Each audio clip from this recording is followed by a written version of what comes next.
નમસ્કાર. આજે આપણે આ લેક્ચરની અંદર વિદ્યુત પ્રવાહધારિત વર્તુળાકાર પ્રવાહગાળાની અક્ષ પર ચુંબકીય ક્ષેત્રનું સૂત્ર તારવીશું. લાસ્ટ લેક્ચરમાં આપણે બાયો-સાવર્ટનો નિયમ જે ભણ્યા એની આ ઉપયોગિતા છે અથવા તો એની એપ્લિકેશન કહેવાય. તો આપણે બાયો-સાવર્ટનો નિયમ શું ભણ્યા? તો શોર્ટમાં આપણે રિવિઝન કરી નાખીએ કે જો A થી B સુધીનો એક વિદ્યુત પ્રવાહધારિત તાર હોય, ગમે તે આકારનો હોય, અને એના કારણે જો આપણે P બિંદુએ ચુંબકીય ક્ષેત્ર શોધવું હોય તો એના માટે આપણે શું કરવું પડે? તો સૌ પ્રથમ એક નાનો વિદ્યુત પ્રવાહ ખંડ લઈ લઈએ IDL, અને જેનાથી P બિંદુનો જે સ્થાન સદિશ છે એ R છે, અને તેના કારણે ઉત્પન્ન થતું ચુંબકીય ક્ષેત્રનું સૂત્ર બાયો-સાવર્ટના નિયમ પ્રમાણે μ0/4π અહીંયા IDL cross R divided by R³ આપણે જોયું અને ડિટેલમાં આખું સમજ્યા. પણ જો આપણે સમગ્ર A થી B તાર દ્વારા અહીંયા ઉત્પન્ન થતું ચુંબકીય ક્ષેત્ર શોધવું હોય તો એના માટે આપણે A થી B સુધી સંકલન કરવું પડે, અને માટે આપણે અહીંયા આ રીતે કરવું પડે કે B ઇક્વલ્સ ટુ અહીંયા ઇન્ટિગ્રેશન dB એના બરાબર ઇન્ટિગ્રેશન μ0/4π અહીંયા IDL cross R divided by R³. તો આ રીતે સંપાતપણાના સિદ્ધાંતનું અહીંયા પણ પાલન થાય છે. એટલે કે જેમ વિદ્યુત ક્ષેત્રમાં થાય છે એમ બાયો-સાવર્ટના નિયમમાં પણ થાય છે, અને એટલા માટે આપણે અહીંયા સંકલન દ્વારા એ ચુંબકીય ક્ષેત્રની કિંમત શોધી શકીએ છીએ. તો હવે આપણે એની ક્યાં ઉપયોગિતા છે અથવા કેવી રીતે શોધી શકીએ છીએ, તો એનું એક ઉદાહરણ આપણને આપ્યું છે કે એક રિંગ છે, વર્તુળાકાર ગાળો, પ્રવાહ ગાળો એટલે કે એક રિંગ, અને એમની અંદર જો ચુંબકીય ક્ષેત્ર અને એની અંદર જો વિદ્યુત પ્રવાહ પસાર થતો હોય તો તેની અક્ષ ઉપર ચુંબકીય ક્ષેત્ર કેટલું? એટલે ધારો કે આ થોડીક જાડી છે પણ એકદમ પતલી બંગડી જેવી હોય તો એ રિંગ થઈ જાય, અને એની જે અક્ષ છે એ અક્ષ ઉપરના કોઈ પણ બિંદુએ ચુંબકીય ક્ષેત્ર શોધવું છે. એટલે કે આમાંથી વિદ્યુત પ્રવાહને રિંગ ધારી લો, આમાંથી વિદ્યુત પ્રવાહ પસાર થાય છે, માત્ર એક પતલી રિંગ છે અને એક તારની બનેલી રિંગ હોય તો એના અક્ષ ઉપરના કોઈ પણ બિંદુએ ચુંબકીય ક્ષેત્રની તીવ્રતાનું સૂત્ર તારવું છે. તો હવે સૌપ્રથમ આપણે અહીંયા આકૃતિ દોરીએ કે ધારો કે આપણી પાસે આ વિદ્યુત પ્રવાહ ધારિત રિંગ છે, અને આ એની અક્ષ છે, આ એનું કેન્દ્ર છે, અને આ ધારો કે એની અક્ષ આવેલી છે. અહીંયા આપણે ધારો કે x અક્ષ લઈ લઈએ, ઉગમ બિંદુ તમે ધારો કે અહીંયા લઈ લો, અને આમાં ધારો કે વિદ્યુત પ્રવાહ એ વિષમગળી દિશામાં પ્રવાહ પસાર થાય છે, કોઈ પણ દિશામાં તમે લઈ શકો. અને આ વિદ્યુત પ્રવાહધારિત રિંગના કારણે રિંગના કેન્દ્રથી x જેટલા અંતરે, એટલે આ ધારો કે આ P બિંદુએ જે અક્ષ ઉપર આવેલું છે અને x જેટલા અંતરે આવેલું છે, ત્યાં ચુંબકીય ક્ષેત્રની તીવ્રતા શોધવી છે. કોના કારણે? આ રિંગમાં પસાર થતા પ્રવાહના કારણે. ધારો કે રિંગની ત્રિજ્યા આપણે લઈએ એ સ્મોલ r છે, અને અહીંયાથી જો તમે આ અંતર લો તો આ અંતર આપણી પાસે રિંગની જે ત્રિજ્યા છે એ ધારો કે કેપિટલ R છે, અને અહીંયાથી આ અંતર એ રિંગના કોઈ પણ બિંદુએથી એ અંતર એ R થાય. તો હવે આપણે શું કરવું પડે? આની જેમ જવું પડે. સૌ પ્રથમ A થી B ને કારણે જો અહીંયા ચુંબકીય ક્ષેત્ર શોધવું છે તો આપણે શું કર્યું? અહીંયા પહેલા એક નાનો વિદ્યુત પ્રવાહ ખંડ લઈ લીધો IDL, અને એના કારણે ત્યાં ચુંબકીય ક્ષેત્ર શોધી નાખ્યું, અને ત્યારબાદ આપણે A થી B સુધી સંકલન કર્યું. તો એ જ પ્રમાણે જો આ રિંગ ઉપરના વિદ્યુત પ્રવાહના કારણે જો ચુંબકીય ક્ષેત્ર શોધવું હોય તો સૌથી પહેલા આપણે રિંગ ઉપરના કોઈ પણ વિદ્યુત પ્રવાહ ખંડને લઈ એના લીધે ઉત્પન્ન થતું ચુંબકીય ક્ષેત્રનું સૂત્ર મેળવીએ, અને ત્યારબાદ સમગ્ર રિંગ ઉપરના તમામ વિદ્યુત પ્રવાહ ખંડો દ્વારા ઉત્પન્ન થતા ચુંબકીય ક્ષેત્રોનો સરવાળો કરીએ. તો ધારો કે હું અહીંયા ઉપરની બાજુ એક વિદ્યુત પ્રવાહ ખંડ લઈ લઉં છું, બહુ અતિ સૂક્ષ્મ IDL જેટલો વિદ્યુત પ્રવાહ ખંડ લઈએ છીએ, હવે આને ત્રિપરિમાણમાં પણ થોડું જોવું પડશે તમારે, તો તમને ખ્યાલ આવશે. પણ ધારો કે આ વિદ્યુત પ્રવાહખંડ છે, આ પી બિંદુએ એ ચુંબકીય ક્ષેત્ર શોધવું છે. આના કારણે અથવા તો આ વિદ્યુત પ્રવાહખંડથી પી બિંદુનો સ્થાન સદિશ એ ધારો કે આર છે, તો આપણે અહીંયા કહી શકીએ કે આઈડીએલ વિદ્યુત પ્રવાહખંડને કારણે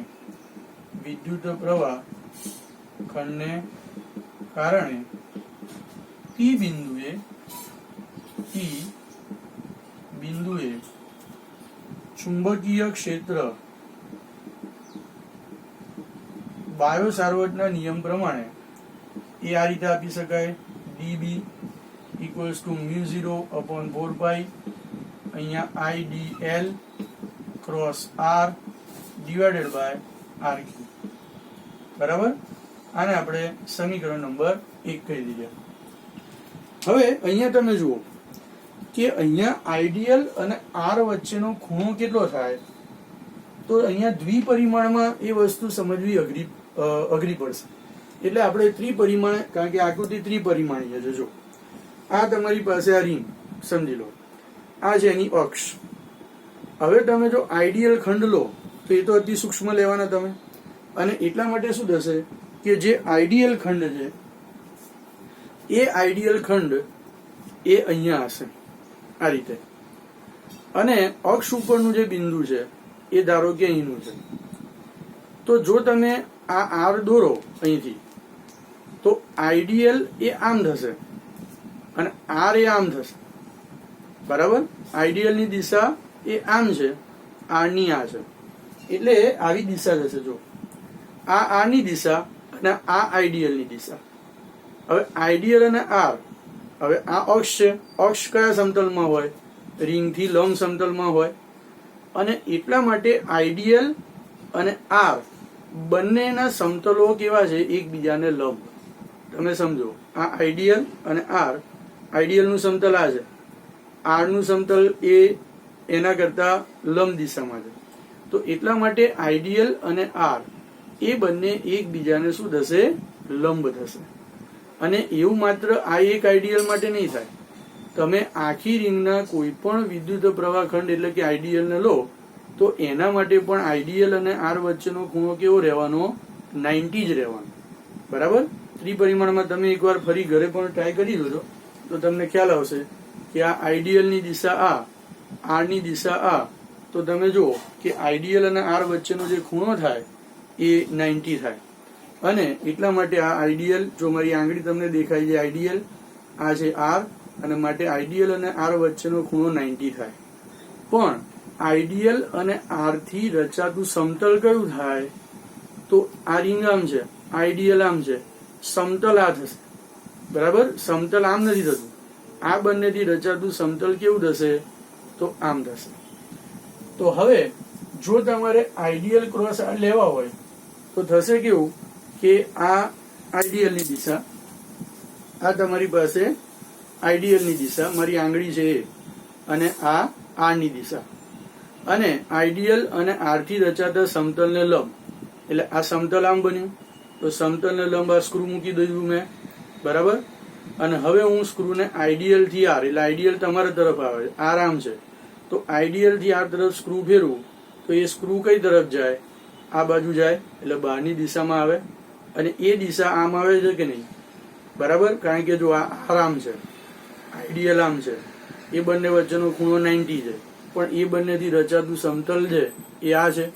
અને એટલા માટે આઈડીએલ અને આર થી રચાતા સમતલ ને લંબ એ આપણે સ્ક્રૂ મૂકીએ તો આ સ્ક્રૂ આ દિશામાં આવે. હવે આઈડીએલ તમારા તરફ છે, આર આમ છે, એટલે આપણે આઈડીએલ થી આર તરફ સ્ક્રૂ ફેરવીએ તો સ્ક્રૂ આ દિશામાં આગળ વધે છે. અને સ્ક્રૂ જે દિશામાં આગળ વધે તે દિશાને આપણે ચુંબકીય ક્ષેત્રની દિશા કહેવાની હોય. ચુંબકીય ક્ષેત્રની દિશા આપણને એ રીતે મળે.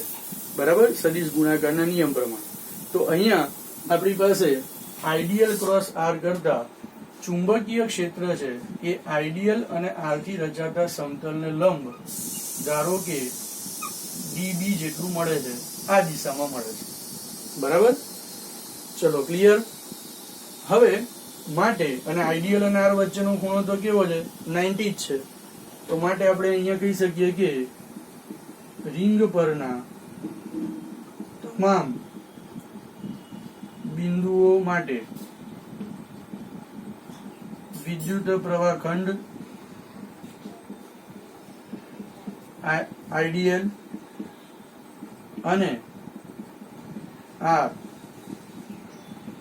વચ્ચેનો ખૂણો π/2 મળે છે. માટે જો તમારે માત્ર આનું મૂલ્ય જોઈતું હોય, દિશા તો આ થઈ ગઈ બરાબર, અને માટે આપણે કહી શકીએ કે સમીકરણ નંબર 1 પરથી ખાલી જો આપણે એનું મૂલ્ય લખીએ તો μ0/4π અહીંયા IDL R sine π/2 divided by r cube. n caret આપણે અહીંયા બાજુમાં લખવું હોય તો લખી શકાય, તો પછી અહીંયા સદિશ આવે. પણ આપણે માત્ર અત્યારે મૂલ્યનું કામ છે એટલા માટે આપણે માત્ર એનું મૂલ્ય લઈએ છીએ. દિશા લેવી હોય તો આપણે અહીંયા n કેરેટ લઈ જઈએ, જ્યાં n કેરેટ એ ડીબી ની દિશામાંનો એકમ સદિશ થાય. n કેરેટ જોડે ગુણીએ એટલે અહીંયા શું કરવું પડે, ડીબી ઉપર સદિશ લેવો પડે. પણ હાલ મૂલ્યનું કામ છે. sin π/2 એટલે કે sin 90 ની કિંમત 1 થાય અને એક આર અને એક આર અહીંયા કેન્સલ થાય. તો માટે આપણું સૂત્ર કેવું બને, તો ડીબી ઇક્વલ્સ ટુ μ0/4π પછી અહીંયા આઈડીએલ અને ડિવાઇડેડ બાય આર સ્ક્વેર. અને આને આપણે અહીંયા કહી દઈએ સમીકરણ નંબર 2. ચલો ક્લિયર. હવે આ વાત થઈ માત્ર ને માત્ર એક જ આઈડિયલ વિદ્યુત પ્રવાહ ખંડને કારણે મળતા ચુંબકીય ક્ષેત્રના મૂલ્યની. પણ આપણે તો રિંગ ઉપરના તમામના કારણે મળતું ચુંબકીય ક્ષેત્ર લઈ અને એનો સરવાળો કરવાનો છે. તો એના માટે આપણે અહીંયા વિચારો કે ધારો કે આ ડીબી છે એ એક્સ અક્ષની દિશા સાથે થીટા ખૂણો બનાવે છે, અને જો તમે એનો હવે એક્સ અક્ષની દિશામાંનો ઘટક લો તો એ શું થાય, ડીબી કોસ થીટા થાય. અને ડીબી નો એક્સ અક્ષની દિશામાંનો જે ઘટક છે એને આપણે કહી દઈએ ડીબી એક્સ, એના બરાબર ડીબી કોસ થીટા. અને એક્સ અક્ષની લંબ દિશા આપણે લઈએ તો એક્સ અક્ષની લંબ દિશા એટલે જનરલી વાય અક્ષ લઈએ છે, પણ ચોપડીમાં એને ડીબી લંબ એવું કીધું છે બરાબર. તો આપણે જો એક્સ અક્ષની લંબ દિશામાં જો એનો ઘટક લઈએ તો એ શું થાય, ડીબી લંબ એના બરાબર અહીંયા ડીબી સાઇન થીટા થાય બરાબર. હવે તમે આ આઈડિયલ છે એની એક્ઝેક્ટ સામેનો આઈડિયલ લો તો થશે શું કે એના કારણે પણ ચુંબકીય ક્ષેત્ર એ એટલા જ ખૂણે એ આકૃતિની સમમિતિ ઉપરથી આ દિશામાં મળશે બરાબર.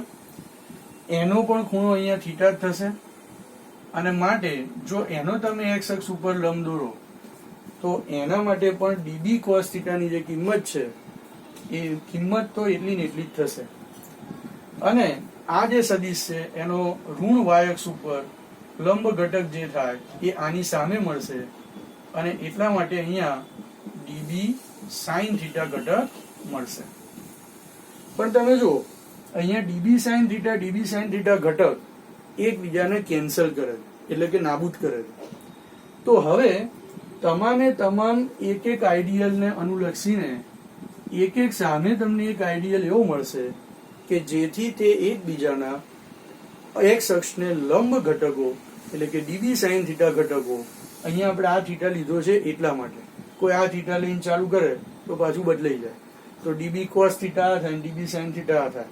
પણ એક્સ અક્ષની દિશાને લંબ એવા અહીંના ડીબી સાઇન થીટા ઘટકો એકબીજાને નાબૂદ કરે. તો માત્ર ને માત્ર કયા ઘટકો રહે છે, એક્સ અક્ષની દિશામાંના જ ઘટકો રહે છે. અને માટે પરિણામી ચુંબકીય ક્ષેત્ર છે એ કઈ દિશામાં આવે છે, માત્ર ને માત્ર એક્સ અક્ષની દિશામાં જ હોય છે. અને એટલા માટે આપણે અહીંયા કહી શકીએ કે જો તમારે કુલ ચુંબકીય ક્ષેત્ર શોધવું હોય તો આપણે તમામ વિદ્યુત પ્રવાહ ખંડોના dbx ઘટકોનો સરવાળો કરવો પડે. તો અહીંયા આપણે એમ કહી શકીએ કે db ના બે ઘટકો છે. એક x અક્ષને લંબ જે આપણે લઈએ db લંબ equals to db sin theta, બરાબર. x અક્ષને લંબ જે લઈએ db લંબ ઇક્વલ્સ ટુ અહીંયા db sin થીટા. અને ત્યારબાદ આપણે અહીંયા લઈએ બીજું x અક્ષને સમાંતર.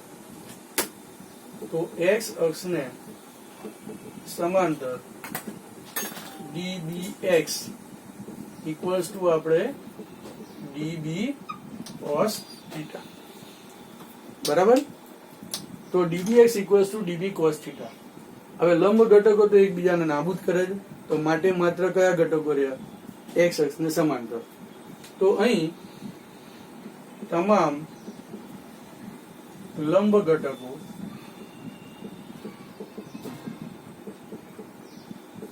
નાબૂદ થાય છે, એકબીજાની અસર નાબૂદ કરે છે. અને એટલા માટે માત્ર કયા ઘટકો રહેશે? dbx ઘટકો રહેશે. તો હવે જો સમગ્ર રિંગ ઉપરના બધા જ વિદ્યુત પ્રવાહ ખંડોના કારણે કુલ ચુંબકીય ક્ષેત્ર શોધવું હોય તો એના માટે તમારે અહીંયા સંકલન કરવું પડે. તો માટે આપણે અહીંયા કહી શકીએ કે db ઇક્વલ્સ ટુ, પહેલા તો dbx ઇક્વલ્સ ટુ આપણે અહીંયા લઈએ db cos થીટા. હવે db ની કિંમત તો અહીંયા તૈયાર છે, μ0/4π IDL upon r², બરાબર. અને cos થીટા ની કિંમત છે એ પણ આપણે લઈ શકીએ અહીંયા. હવે તમે જુઓ કે આ ખૂણો થીટા આપણે લીધો, તો આ ખૂણો કેટલો થાય? 90 માઇનસ થીટા થાય, કારણ કે ટોટલ ખૂણો કેટલો છે? 90. બીજું કે આ r છે અને આ db છે. db ની દિશા ક્યાં હોય? આઈડિયલ અને r થી રચાતા સમતલને લંબ હોય. અને એટલા માટે આઈડિયલ અને r થી રચાતા, એટલે r ને પણ લંબ હોય અને db આઈડિયલ ને પણ લંબ હોય. તો એનો મતલબ db અને r વચ્ચેનો ખૂણો કેટલો હોય? 90 હોય. એમાંથી જો આ 90 માઇનસ થીટા જો તમારી પાસે એ અહીંયા હોય તો આ ખૂણો કેટલો થાય? તો આ ખૂણો થાય 90 ડિગ્રી માઇનસ 90 માઇનસ થીટા. અને એટલા માટે અહીંયા શું થાય? 90 minus 90 degree plus theta. 90 cancel થઈ જાય, એટલા માટે થીટા થાય. અને એટલા માટે આ ખૂણો શું થાય? થીટા થાય. ખબર પડી? અહીંયા તમારી પાસે આ તો ખાલી અહીંયા હવે સમજવા માટે db લંબ ઇક્વલ્સ ટુ અહીંયા લખી દઈએ db sin થીટા. આ ખૂણો થીટા, આ ટોટલ 90 હતો એટલે આ ખૂણો 90 માઇનસ થીટા થાય. આ આખો બાજુ 90 છે, તો 90 માંથી આ ખૂણો છે એ બાદ કરવો પડે, તો 90 ડિગ્રી માઇનસ 90 માઇનસ થીટા. એટલા માટે આ ખૂણો શું થઈ જાય? એ હવે થીટા થાય, બરાબર. અને અહીંયા યુગ્મ કોણો એવું બેસાડવા જાય છે અથવા ગોખી મારે છે કે હશે તો થીટા આ થીટા છે તો આ થીટા. પણ કેવી રીતે આવ્યો? એની સમજ આપણી પાસે હોવી જોઈએ, ગમે ત્યાં તમને કામ આવશે આગળ જતા. હવે આ ખૂણો થીટા છે અને તમે જો કે આ પાછો ખૂણો 90 છે, તો 90 માંથી આ થીટા જતો રહે તો આ ખૂણો કેટલો થાય? 90 માઇનસ થીટા થાય કે ના થાય? અને હવે પાછો આ કાટકોણ ત્રિકોણ છે, એમાં એક તો 90 છે જ, તો બે ખૂણાઓનો સરવાળો એ 90 થાય. તો હવે અહીંયા આ ખૂણાની વાત કરીએ છો. હા, ઘણા આઈડિયલ સાથેનો ખૂણો થીટા સમજી લે, એવું નથી. એ તો આપણે ઓલરેડી અહીંયા લઈ લીધો કે 90 છે. તો આ અહીંયા જે ત્રિજ્યા છે એ અને r છે એ બંને વચ્ચેનો ખૂણો જો આપણે અહીંયા લઈએ તો 90 ડિગ્રી માઇનસ આ બંનેનો સરવાળો 90 છે, એમાંથી આ 90 માઇનસ થીટા છે. તો આ ખૂણો કેટલો થાય? 90 માઇનસ પેલાની જેમ જ 90 માઇનસ થીટા. અને એના બરાબર અહીંયા શું થાય? 90 degree minus 90 degree plus theta. એટલે આ બંને કેન્સલ થઈ જાય, તો અહીંયા ખૂણો કેટલો થાય? થીટા. તો આના ઉપરથી આપણને ખબર પડી કે આ ખૂણો પણ થીટા છે. જો તમે આ ખૂણો થીટા લો તો બરાબર. તો હવે આના ઉપરથી આપણે cos થીટાની કિંમત લઈએ તો જો આ r છે, આ કેપિટલ R છે અને આ x છે, આ કાટકોણ ત્રિકોણ છે. તો cos થીટા બરાબર શું થાય? પાસેની બાજુ છેદમાં કર્ણ. પણ અહીંયા તમારી પાસે આને આમ પણ લખાય કે r equals to √r² + x² પાયથાગોરસના પ્રમેય પ્રમાણે.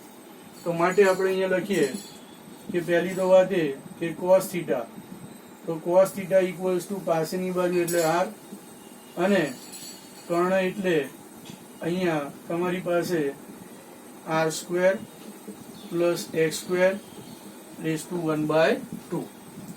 કેવી રીતે લખ્યું આપણે? તો આપણને ખબર છે કે અહીંયા પાયથાગોરસના પ્રમેય પ્રમાણે આ r છે, આ r x છે, કર્ણ કયો છે? r. આ કેપિટલ R છે, આ સ્મોલ x છે. તો કર્ણ બરાબર શું થાય? પાયથાગોરસના પ્રમેય પ્રમાણે r² + x² ⁻². સાથે સાથે તમે જુઓ કે અહીંયા આપણે સમજી શકીએ કે જ્યાં સ્મોલ r એ લખી નાખવું, એના બરાબર r² + x² ⁻². તો હવે જો આપણે એનો સ્ક્વેર કરીએ તો r² કરીએ તો આ 1/2 અને × 2 થાય એટલે પાયથાગોરસના પ્રમેય પ્રમાણે શું થાય? માટે r² ઇક્વલ્સ ટુ અહીંયા r² + x² જ થાય બરાબર. અને માટે જો આપણે db ની કિંમત માત્ર લખીએ, આને આપણે કહી દઈએ અહીંયા સમીકરણ નંબર 3. પછી આને આપણે લઈ લઈએ સમીકરણ નંબર 4. પછી આપણે db ની કિંમત લખી દઈએ અહીંથી સમીકરણ 2 પરથી. પણ આ r² ની જગ્યાએ શું લખીએ? r² + x². તો માટે અહીંયા db એના બરાબર શું થશે? μ0/4π. પછી અહીંયા શું આવશે? idl અને ડિવાઇડેડ બાય r² + x² થશે. અને આને આપણે કહી દઈએ સમીકરણ નંબર 5. અને જો આપણે dbx જોઈએ, હજુ તો આપણે dbx જ કરીએ છીએ. સંકલન આમાં બહુ ઈઝી છે. એકવાર આખી વાત સમજી લેશો તો એકદમ સહેલી થિયરી છે, 3 માર્કમાં પણ પૂછાઈ શકે. તો અહીંયા 4 અને 5 ની કિંમત એ ક્યાં મૂકી દઈએ? 3 માં મૂકી દઈએ અને ત્યારબાદ એનું સંકલન આપણે કરીશું. તો અહીંયા સમીકરણ 4 અને 5 એની કિંમતો 3 માં મૂકતા તો આપણે અહીંયા કહી શકીએ કે સમીકરણ નંબર 4 અને 5 એની જે કિંમત છે એ શેમાં મૂકતા? 3 માં મૂકતા.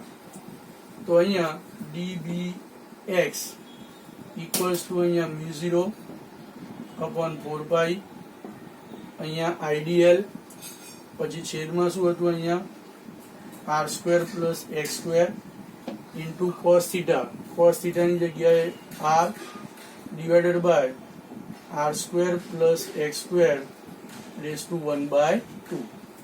તો નીચે શું થાય? જો આની 1 ઘાત, આ 1/2, 1 + 1/2 એટલે 3/2. આધાર સરખા હોય તો ઘાતાંકોનો શું થાય? સરવાળો. તો માટે μ0 idl r ડિવાઇડેડ બાય અહીંયા 4π ઇન્ટુ r² + x² ⁻². અને આને આપણે કહી દઈએ સમીકરણ નંબર 6. અને આપણે પહેલા જ કીધું છે કે x અક્ષને લંબ ઘટકો તો નાબૂદ થાય છે બરાબર. તો માત્ર આ જ ઘટકો રહે છે. તો તમામ આઈડિયલ ના કારણે જો મળતું ચુંબકીય ક્ષેત્ર જોઈતું હોય તો આપણે અહીંયા શું કહી શકીએ કે કુલ ચુંબકીય ક્ષેત્ર જો આપણે લઈએ તો કુલ ચુંબકીય ક્ષેત્ર B એના બરાબર ઇન્ટિગ્રેશન શું થશે? dbx. અને એના બરાબર હવે તમે જો μ0 અચળ, i એકવાર પ્રવાહ નક્કી થઈ જાય એટલે અચળ બરાબર, r અચળ, x તો અંતર પણ અચળ.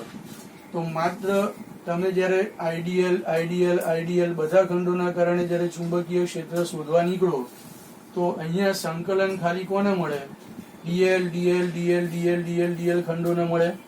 અને જો તમે અહીંયા સંકલન ડીએલ લખો, ઇન્ટિગ્રેશન ડીએલ, તો એનો મતલબ એ થયો કે રિંગ ઉપરના, સમજો બરાબર, તમામ ડીએલ ડીએલ ડીએલ ડીએલ માત્ર લંબાઈની વાત છે, ઉપર સદિશ નથી. તો અહીંયા ડીએલ ડીએલ ડીએલ ડીએલ ખંડોનો શું થાય? સરવાળો થાય. તો અહીંયા બી ઇક્વલ્સ ટુ ઇન્ટિગ્રેશન ડીબીએક્સ, એમાં મ્યુ 0 આઈ, પછી અહીંયા આર ડિવાઇડેડ બાય અહીંયા 4 પાઈ, અહીંયા R square plus X square raise to 3/2, અને અહીંયા ઇન્ટિગ્રેશન આપણે ડીએલ લખીએ. હવે જો અહીંયા માત્ર સદિશ હોય તો 0 થાય. યાદ રાખો, અહીંયા ઘણાને હજુ એ કોન્સેપ્ટ ખબર નથી હોતી કે ઇન્ટિગ્રેશન ડીએલ છે એમાં જો સદિશ હોય તો 0 થાય. કારણ કે સદિશ એટલે શું થાય? પ્રથમ સદિશથી શરૂ કરી તો જે પ્રથમ સદિશનું પૂછ છે જે એ જ અંતિમ સદિશનું શું થાય? શીર્ષ. પણ જો અદિશ હોય તો એનો પરિઘ થાય, જેને આપણે કહીએ 2πr. તો માટે b equals to mu 0 IR divided by અહીંયા 4 પાઈ, અહીંયા R square plus X square is to 3/2, અને ઇન્ટિગ્રેશન ડીએલ અદિશ છે એટલા માટે શું થાય? પરિઘ જેટલો થાય, અને એની ત્રિજ્યા પ્રમાણે આપણે 2πr લખી શકીએ. હવે જો પરિઘની લંબાઈ કેટલી હોય? તો અહીંયા તમારી પાસે ત્રિજ્યા કેપિટલ R છે એટલા માટે અહીંયા પરિઘ 2π કેપિટલ R. હવે જો 2 અને 2 કેન્સલ થઈ જાય, પાઈ અને પાઈ અહીંયા કેન્સલ થાય, પણ અહીંયા 2 રહે. એટલા માટે કુલ ચુંબકીય ક્ષેત્રનું સૂત્ર આપણને મળે B equals to mu 0 I R સ્ક્વેર divided by 2 into R square plus X square raise to 3/2. તો આ સૂત્ર આપણને અહીંયા મળ્યું. હવે અહીંયા તમે જો કે સ્મોલ r નું અસ્તિત્વ આપણે કાઢી નાખ્યું, અને એટલા માટે માત્ર ખાલી તમારે x ની કિંમત અહીંયા તમે મૂકો તો રિંગની ત્રિજ્યા તો ખબર હોય, વિદ્યુત પ્રવાહ ખબર હોય, તો તમને ડાયરેક્ટ ખાલી x ની કિંમત ઉપરથી જે તે અંતરે એ ચુંબકીય ક્ષેત્ર મળે. અને આ ચુંબકીય ક્ષેત્ર કઈ દિશામાં હશે? તો x અક્ષની દિશામાં હશે. એટલા માટે આપણે અહીંયા કહી શકીએ કે આટલું ચુંબકીય ક્ષેત્ર તો મળ્યું, પણ કઈ દિશામાં હશે? અહીંયા ધન x દિશામાં હશે. તો માટે આપણે અહીંયા કહી શકીએ કે કઈ દિશામાં છે? ધન x દિશામાં એ કુલ ચુંબકીય ક્ષેત્ર અહીંયા છે આ બિંદુ માટે. જો તમે આ બાજુ લો તો ઋણ x દિશામાં થાય, તો અહીંયા b મળે છે. અને બીજું એક સ્પેશિયલ કેસ કે રિંગના કેન્દ્ર ઉપર કેટલું ચુંબકીય ક્ષેત્ર છે? તો રિંગના કેન્દ્ર માટે શું થાય? તો એનું સૂત્ર પણ તમે અહીંયાથી તારવી શકો, x બરાબર 0. અને માટે અહીંયા શું થશે? b ઇક્વલ્સ ટુ અહીંયા મ્યુ 0 IR સ્ક્વેર છેદમાં 2, x ની જગ્યાએ 0 મૂકો, રિંગનું કેન્દ્ર એટલે x 0 છે, તો અહીંયા 2r સ્ક્વેર રેસ ટુ 3/2, અને એટલા માટે અહીંયા શું થાય? મ્યુ 0 I R સ્ક્વેર છેદમાં 2r ક્યુબ થાય, 2 2 કેન્સલ થાય, અને એટલા માટે અહીંયા સૂત્ર આવું થાય mu 0 IR upon r square છે, તો r સ્ક્વેર આખો જતો રહેશે, તો એટલા માટે અહીંયા કશું નહીં રહે, અને ડિવાઇડેડ બાય શું થશે? 2r. આ સૂત્ર ખૂબ જ અગત્યનું છે. બહુ જ બધી જગ્યાઓએ આપણે આનો ડાયરેક્ટ ઉપયોગ કરીશું કે ઇલેક્ટ્રોન છે ફરતો હોય તો એના કેન્દ્ર ઉપર ચુંબકીય ક્ષેત્ર કેટલું? તો મ્યુ 0 I અપોન 2r, જ્યાં r એની ત્રિજ્યા છે, એટલે કે વર્તુળ માર્ગની ત્રિજ્યા છે. બરાબર? તો આ એનો સ્પેશિયલ કેસ છે, એ પણ અહીંયા કમ્પ્લીટ થયો. તો આ સાથે આપણે સમગ્ર માહિતી અહીંયા કમ્પ્લીટ કરી, આખી થિયરી કે ચુંબકીય ક્ષેત્ર કેટલું છે, કેવી રીતે મળે. તો આ એનું કોઈ પણ x માટેનું સૂત્ર, આ એના કેન્દ્ર માટેનું સૂત્ર.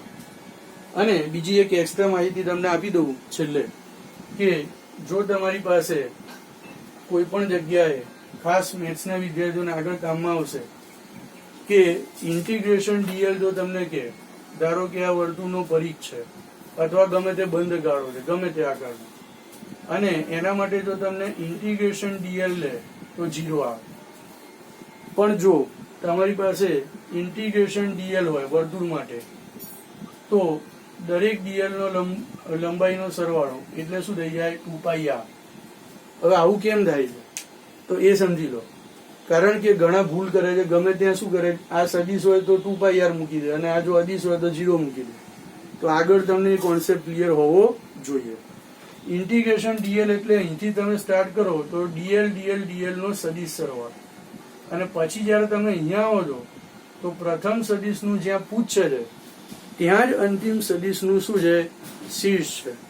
તો માટે જો તમે પરિણામી સદિશ દોરવા જાઓ તો શું થાય, દોરાય જ નહીં. કારણ કે જે ત્રિકોણની રીત પ્રમાણે પ્રથમ સદિશનું પૂછ અને અંતિમ સદિશનું શીર્ષ અહીંયા, તો માટે જવાબ 0 આવે. કઈ રીત પ્રમાણે, ત્રિકોણની રીત પ્રમાણે. જ્યારે ઇન્ટિગ્રેશન ડીએલ અદિશ કો એટલે એનો મતલબ અહીંયા DL DL DL DL DL DL DL એનો ખાલી લંબાઈનો સરવાળો, અને એ સરવાળો જે થાય છે એ 2πr જેટલો થાય છે. કારણ કે તો માત્ર લંબાઈ જ લીધી છે. એટલા માટે ઇન્ટિગ્રેશન ડીએલ સદિશ હોય તો સદિશ સરવાળામાં ત્રિકોણની રીત પ્રમાણે પ્રથમ સદિશનું જ્યાં પૂછ આવે છે ત્યાં જ અંતિમ સદિશનું શીર્ષ. તો પરિણામી સદિશ એટલે પ્રથમ સદિશનું પૂછ ત્યાંથી અંતિમ સદિશનું શીર્ષ, તો એક જ બિંદુએ હોય તો 0 આવે. અને જો તમે માત્ર અદિશ લો તો તેવા સંજોગોમાં ઇન્ટિગ્રેશન ડીએલ બરાબર 2πr આવે. તો આ સાથે આપણે આ થિયરીની સંપૂર્ણ સમજ મેળવી. શાંતિથી સમજજો તો કોઈ પણ MCQ દાખલો પણ તમને સોલ્વ થઈ જશે.